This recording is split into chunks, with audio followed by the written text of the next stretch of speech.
How many changes to recipes will there be in one? Back to the Q&A. How many changes to recipes will there be in 1.0? I'm building a base that maxes all resources on the map. Please answer in thousands of hours of rebalancing.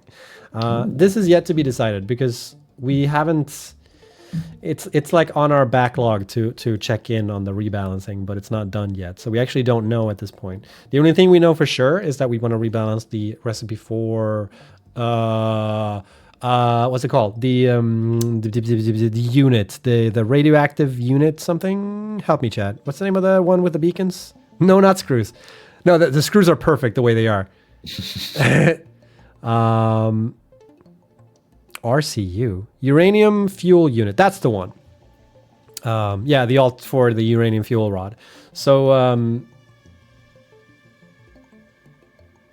no, not radio. No, yeah, it's the uranium fuel rod because that one uses beacons, and beacons is something we're gonna get rid of in the game. Beacons are gonna be removed fully at some point. And there's a recipe that uses them. So that recipe we know for sure will change. And I think the way we're leaning towards is that part will be replaced by something else in that recipe. So if you have a factory that's been set up with beacons and all that nut, like it should, TM, just be that you just need to replace that part in that building. And maybe you'll need to rebalance a bit like the amount of parts coming in, but it shouldn't break too much. Unless you have like a very fine-tuned factory that needs that gets just enough power, then it might be a problem. But should TM not be too big of a hassle, at least for that recipe? But I can't speak for the other recipes because I actually don't know to what extent we plan to rebalance those things. So we'll see. But we're very aware of the setup that most people have.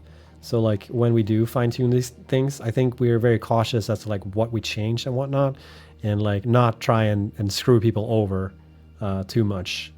But I think there's also an aspect of like when we do rebalance stuff, like I think it'll be a bit fun for people to sort of fix those issues. Like your save file will still boot up and all that stuff. You just need to like tune it for the changes that we make. Mm-hmm.